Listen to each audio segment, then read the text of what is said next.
A brawl is surely brewing. It's on!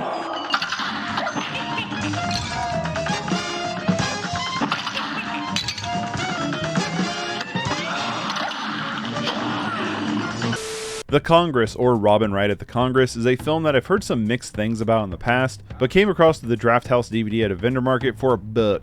With Draft House being all out of print, I decided to grab it, but never sat down to watch it until now. The film is directed by Ari Folman, who is also the director of Waltz with Bashir, a film that I would strongly recommend checking out, but I didn't know he also directed this until I looked up the film before watching it, so that's kind of cool. The Congress is about Robin Wright playing a fictionalized character of herself, who is an aging out actress who doesn't take on much roles living with her 2 kids, when she's offered a contract to have her likeness scanned and turned into a CGI actress at Mirrormount, this film's big studio that can do whatever they want with her. 20 years after signing the contract, she goes to Abrahama City, a fully animated utopia, to go to the Futurological Congress, where a new contract is written up for her. After allowing her biological chemistry to be sold as anything, including the hallucinogenic drug that allows people to become her, she begins to regret her decision and wants to get back to her son. That's a lot. This film is a lot. This is also hard for me to slur through. I don't know if you guys haven't picked up on it yet, but I have a speech impediment. It's called My Speech Impediment is Not Pronouncing Things Correctly. This is one of those films that probably just needs multiple viewings to fully get everything. There's so much detail in the backgrounds, a ton of things you probably just miss on a first viewing because everything here feels purposeful in a way. Dialogue isn't just exposition, it's the character, it's the world, it's the intent that could slip under the radar. Like, to me, there's a scene where Robin shows up to check into the animated hotel and the concierge tells her 6 other Robins have checked in which to me signifies that Mirrormount is already selling her biological chemistry, since people can already take the drug to look like her. Stuff that just feels scattered throughout the film, but the question is whether or not the film is good enough to warrant that second viewing, and I personally think it is. This film does something that I personally do find annoying though. One thing I hate is when an actor or actress is playing themselves in a film referencing real-world films like Forrest Gump or The Princess Bride, and then you have other huge name actors playing fictionalized characters as well. I understand that Robin is playing a fictionalized version of herself, but because they reference real films as well, I can't buy into other actors being characters and not themselves, like Harvey Keitel for an example. I haven't seen a film that has a trope like this where it just doesn't take me out of the experience at some point. Even ones I really like Massive Weight of Unbearable Talent or Unbearable Weight of Massive Talent, whatever, the Nick Cage one, it did the same thing. A lot of the time with these kind of movies, it's just exposure therapy, so the longer I go with it, the easier it is to buy into it. But it does kind of feel like jumping into cold water at first for me. I will say though, the concept of the film pulled me in right away. I love this idea because it's probably more relevant now than when the film was actually released in 2013. The idea of AI deepfakes or just plain CG like Luke and Leia overtaking actors and is just wild in concept, and it really does raise a lot of questions. This film kind of dives into the exploration of that. I can't not pronounce that. Exploration.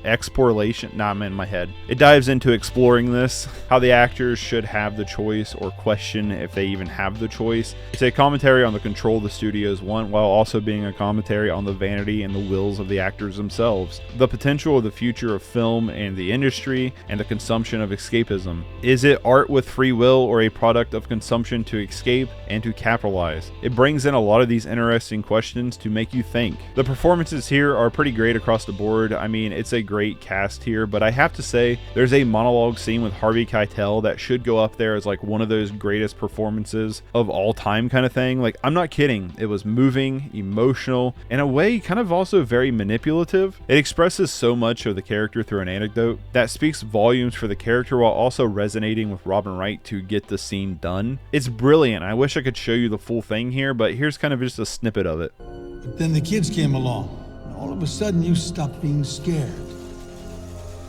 You'd never been so happy.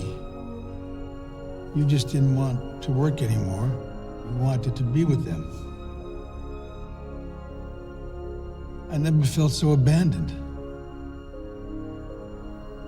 That's when I realized I'm not your agent, I just love you.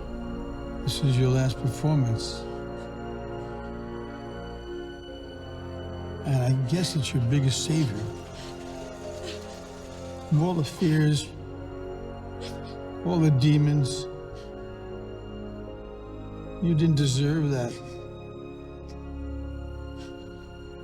You didn't deserve it.